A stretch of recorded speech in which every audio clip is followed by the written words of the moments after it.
오늘 저녁 우리에게 주시는 하나님의 말씀은 이사야서 16장 1절로 14절까지의 말씀입니다. 살아계신 하나님의 말씀을 봉독해 드릴 때 하나님의 음성을 들으실 수 있기를 바랍니다. 하나님의 말씀입니다. 너희는 이 땅 통치자에게 어린 양들을 들이되 셀라에서부터 광야를 지나 딸 시온산으로 보낼지니라. 모압의 딸들은 아르논 나루에서 떠다니는 새 같고 보금자리에서 흩어진 새 새끼 같을 것이라. 너는 방도를 베풀며 공의로 판결하며 대낮에 밤같이 그들을 지으며 쫓겨난 자들을 숨기며 도망한 자들을 발각되게 하지 말며 나의 쫓겨난 자들이 너와 함께 있게 하되 너 모압은 멸절하는 자 앞에서 그들에게 피할 곳이 되라. 대저 토색하는 자가 망하였고 멸절하는 자가 그쳤고 압제하는 자가 이 땅에서 멸절하였으며 다윗의 장막에 인자함으로 왕위가 굳게 설 것이요 그 위에 앉을 자는 충실함으로 판결하며 정의를 구하며 공의를 신속히 행하리라. 우리가 모압의 교만을 들었나니 심히 교만하도다. 그가 거만하여 교만하며 분노함도 들었거니와 그의 자랑이 헛되도다. 그러므로 모압이 모압을 위하여 통곡하되 다 통곡하며 길 하레셋 건포도 떡을 위하여 그들이 슬퍼하며 심히 근심하리니 이는 헤스본의 밭과 신마의 포도나무가 말랐음이라. 전에는 그 가지가 야셀에 미쳐 광야에 이르고 그 싹이 자라서 바다를 건넜더니 이제 열국의 주권자들이 그 좋은 가지를 꺾었도다. 그러므로 내가 야셀의 울음처럼 신마의 포도나무를 위하여 울리라.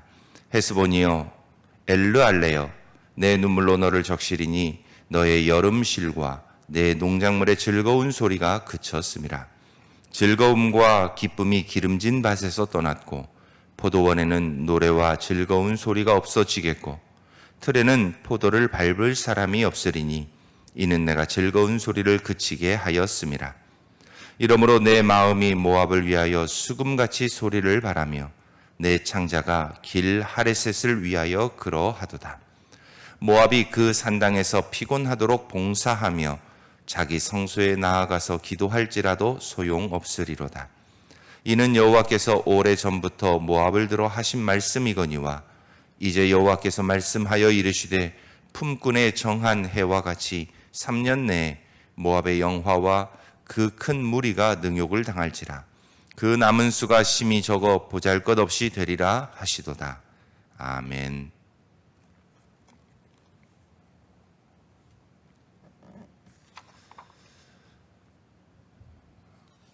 오늘 우리가 읽은 말씀은 어제에 이어서 이사야서 16장의 말씀입니다. 오늘 말씀도 역시 어제의 말씀과 같이 모압의 심판에 대해 다루고 있습니다. 요즘 여러분들은 어떤 일에 관심을 두고 살고 계십니까? 사람이 무엇에 관심을 두느냐는 것은 우리가 어떻게 살아가느냐의 문제와 연결되어 있습니다. 즉, 우리가 관심을 두는 것에 따라 우리가 살아가는 방향성이 결정된다는 것입니다. 그래서 우리 속담에 겨울에 짓는 집은 더운 집을 짓고 여름에 짓는 집은 서늘한 집을 짓는다고 말합니다. 이처럼 사람은 관심을 어디에 두느냐에 따라 살아가는 방식도 그 목표도 달라집니다. 대부분의 사람들은 편안하게 살고 싶어 합니다. 물질적 풍요도 누리고 싶어 합니다. 자녀는 성공해야 하고 사업은 번창해야 합니다. 이처럼 사람들은 자신들의 편안한 삶과 관련 있는 일들에 대해 많은 관심을 기울이며 살아갑니다. 예수를 구주로 고백한 우리들도 크게 다를 바 없습니다. 그런 면에서 오늘 성경은 우리들이 관심을 가져야 할 중요한 몇 가지 사실을 지적해 줍니다. 그것은 바로 품꾼의 정한 해와 같이 하나님께서 정해 놓으신 하나님의 시간에 대해 관심을 갖고 살아야 하기 때문입니다. 하나님께서는 모든 일들을 당신이 정해놓으신 시간에 따라 이루어 가십니다. 사람이 아무리 계획을 해도 이루시는 분은 하나님이시기 때문입니다. 때를 따라 철을 따라 또 이 세상을 운행하시는 분은 바로 하나님이십니다. 그렇게 우리는 다른 어떤 것보다도 하나님께서 정해 놓으신 시간에 관심을 기울여야 합니다. 그래야 우리는 하나님의 뜻을 따라 하나님의 계획을 따라 우리의 인생의 방향과 목표를 결정할 수 있기 때문입니다. 앞서 말씀드린 것처럼 오늘 우리가 읽은 말씀은 모압의 심판에 대한 예언입니다. 하나님께서는 오늘 설교의 제목처럼 품꾼의 정한 해와 같이 모압의 심판을 정해 놓으셨습니다. 우리는 우리가 역사의 주인공이라고 착각합니다. 그러나 인간의 역사를 자세히 들여다보면 인간은 결코 역사의 주인공이 될 수 없습니다. 왜냐하면 이 모든 역사를 이끌어 가시는 분은 바로 하나님이시기 때문입니다. 오늘 말씀처럼 하나님께서 정하신 품꾼의 정한 해를 우리의 마음대로 바꿀 수 없습니다. 인간은 오직 하나님께서 만들어 가시는 역사 안에서 살아가는 존재이기 때문입니다. 천하 만물의 주이신 하나님께서 당신의 뜻대로 인류의 역사를 이끌어 가십니다. 이것을 성경은 우리에게 분명하게 증거합니다. 하나님께서 인류가 범죄한 이후부터 구원에 이르기까지, 그리고 주님께서 다시 오실 그날까지의 모든 일은 결국 하나님의 뜻대로 이루어졌고 또 이루어질 것이기 때문입니다. 사랑하는 성도 여러분, 우리는 하나님의 예정 안에서 살아가는 존재입니다. 그래서 누구도 우리의 자신의 의지대로 우리의 역사를 만들어 갈 수 없습니다.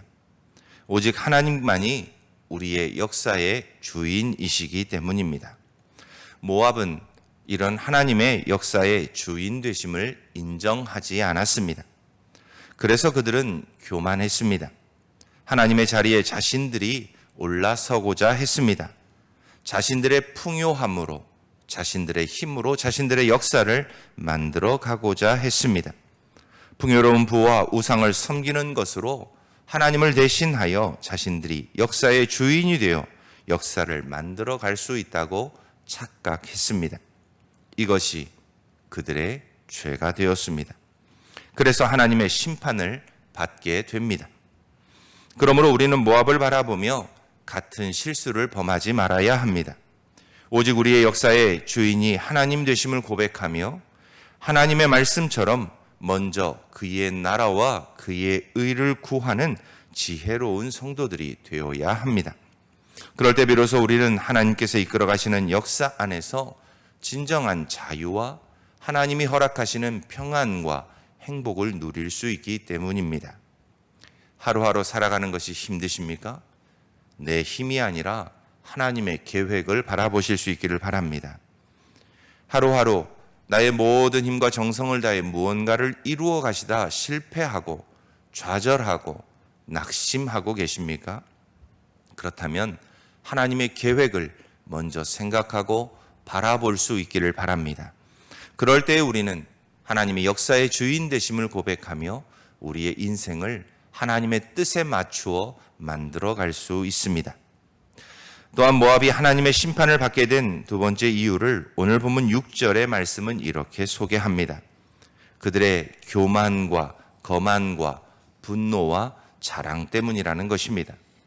모압은 풍부한 포도의 생산지였습니다. 그로 인해 모압은 많은 풍요를 누렸습니다. 그리고 이러한 풍요로움은 모압으로 하여금 교만하고 거만하게 만들었습니다. 그러나 하나님께서는 모압에게 은혜를 베풀어 주십니다. 선지자를 통하여 하나님의 심판만이 아니라 하나님의 은혜와 긍휼을 입을 수 있는 방법을 전달해 주십니다. 즉 그들이 회개하고 하나님의 구원의 은혜, 회복의 은혜를 하나님과 함께 누릴 수 있는 기회를 주고자 하십니다. 그러나 오늘 본문 1절로 3절의 말씀처럼 이스라엘의 조공을 바치면서 이스라엘의 속국이 되어야만 자신들을 지킬 수 있음에도 불구하고 그들은 이를 실행하지 않습니다. 오히려 유대민족이 전쟁으로 위기를 겪자 그들에게 호의를 베풀지 않습니다. 오히려 기회를 틈타 이스라엘을 침략합니다. 3절의 말씀처럼 방도를 베풀며 공의로 판결하며 쫓겨난 자들을 숨기며 도망한 자들을 발각되지 않도록 도와야 함에도 불구하고 그들은 그렇게 실행하지 않습니다.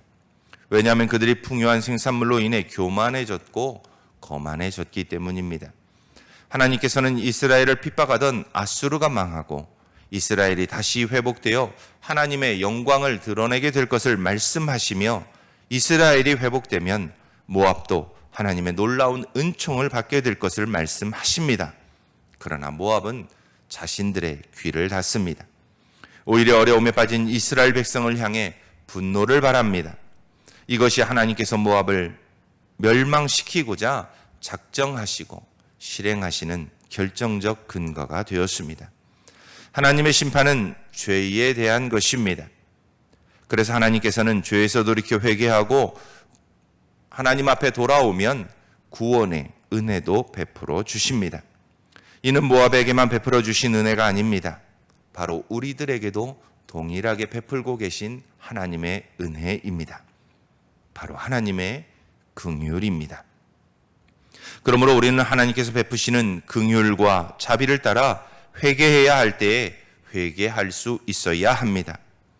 우리의 죄를 지적하고 우리의 죄를 깨닫게 되는 순간 우리는 하나님 앞에 엎드려 우리의 죄를 자복할 수 있어야 합니다.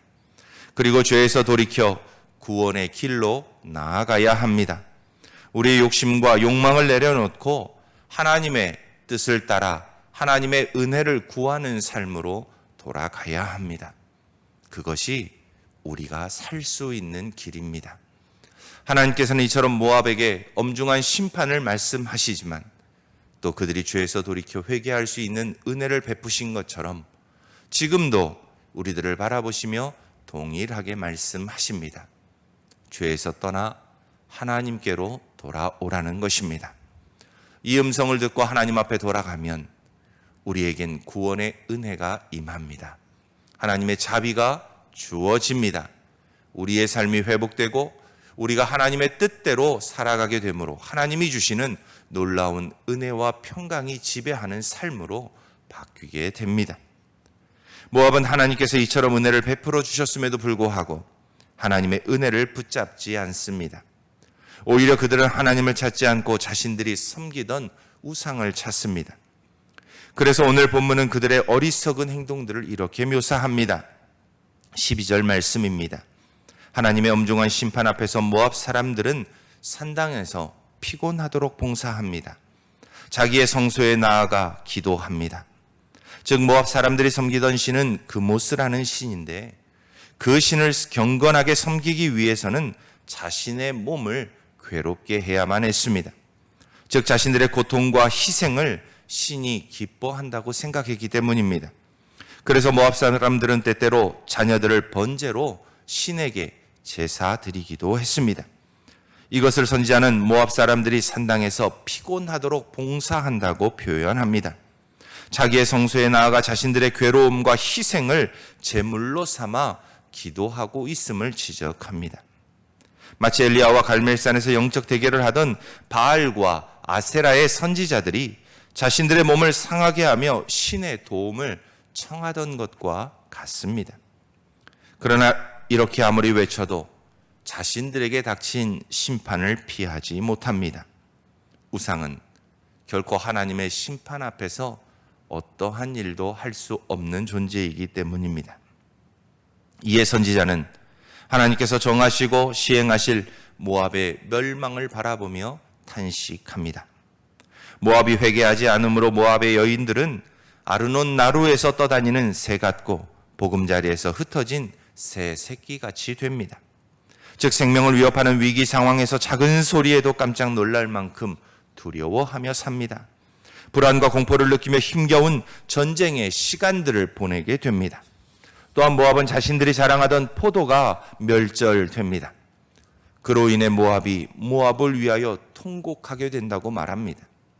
즉 온 땅이 전쟁의 참화로 인해 모든 포도나무가 상하게 되어 더 이상 포도를 맺지 못하게 됩니다. 자신들이 그토록 자랑하던 풍요가 사라집니다. 포도주틀을 밟을 사람도 사라집니다. 전쟁으로 인하여 그들의 민족이 다 사라집니다. 이처럼 그들의 교만과 거만함의 근원이었던 풍성한 산물이 그 땅에서 완전히 사라지게 됩니다. 그로 인해 모압이 모압을 위해 통곡합니다. 더 이상 모압은 풍요로운 산물로 인해 기뻐하고 즐거워하는 노래를 부르지 못합니다. 하나님께서 그들의 교만함과 거만함의 근원이 되었던 그 모든 풍요로움을 다 제하셨기 때문입니다. 이처럼 오늘 말씀은 우리에게 우리가 살아갈 삶의 중요한 세 가지 지혜를 깨닫게 합니다. 첫째는 하나님께서 계획하신 모든 일들은 반드시 일어난다는 것입니다. 이는 우리가 하나님의 때에 대한 분별의 지혜를 가져야 하는 것을 의미합니다. 하나님께서는 자신의 시간표대로 일하십니다. 우리가 요구하는 시간이 아니라, 우리가 정한 시간이 아니라 하나님께서 우리에게 꼭 필요하다고 생각하시는 그 시간에 일하십니다. 그렇게 우리는 결코 우리의 기대대로 이루어지지 않는 일들로 인해 실망할 필요가 없습니다. 왜냐하면 하나님의 뜻이 가장 적절하고 정확한 때에 우리의 삶에서 이루어질 것이기 때문입니다. 그러므로 하나님의 때를 믿음으로 고백하며 바라보며 기다릴 수 있는 지혜가 우리에게 필요합니다. 두 번째는 하나님께서 우리에게 요구하시는 것은 언제나 하나님의 뜻을 깨닫고 회개하는 일이라는 것입니다. 하나님은 모압의 심판을 작정하셨습니다. 그러나 모압에게 회개의 기회도 주셨습니다. 우리들에게도 하나님은 언제나 우리의 삶을 돌아보며 회개할 수 있도록 말씀을 통해 성령을 통해 은혜를 베풀고 계십니다.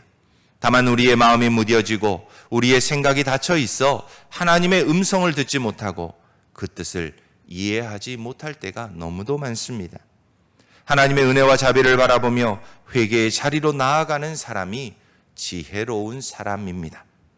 우리의 삶을 돌아보며 우리가 하나님의 뜻대로 살지 못한 것을 생각하고 돌이켜 하나님의 뜻에 맞도록 우리의 삶을 바꾸어가는 것이 지혜로운 성도입니다. 회개는 용서의 은혜를 가져옵니다. 회개는 회복의 기쁨을 우리에게 가져옵니다. 회개는 하나님과 동행하는 기쁨의 특권을 우리로 누리게 합니다.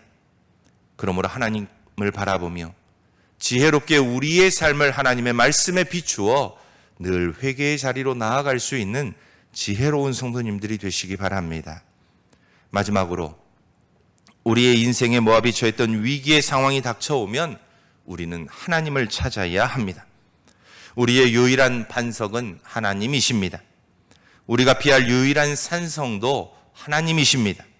우리의 모든 환난과 어려움을 이길 수 있도록 힘이 되시고 도움이 되시는 분은 오직 하나님이십니다. 그렇기에 우리는 우리가 가진 것들을 바라보고 의지하는 것이 아니라 하나님을 대신할 만한 다른 것을 찾는 것이 아니라 오직 하나님만 찾아야 합니다.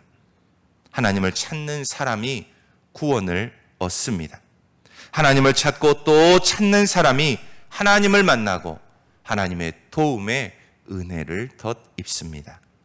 사랑하는 성도 여러분, 하나님을 바라볼 수 있기를 바랍니다. 우리는 지금도 코로나19 바이러스로 인하여 어렵고 힘든 시간들을 보내고 있습니다. 이럴 때 우리가 생각해야 할 세 가지 삶의 지혜는 우리에게 우리가 어떻게 살아야 할지를 분명하게 가르쳐 줍니다. 하나님의 계획 안에 있는 우리들의 삶을 믿음으로 고백하며 당당하게 살 수 있기를 바랍니다.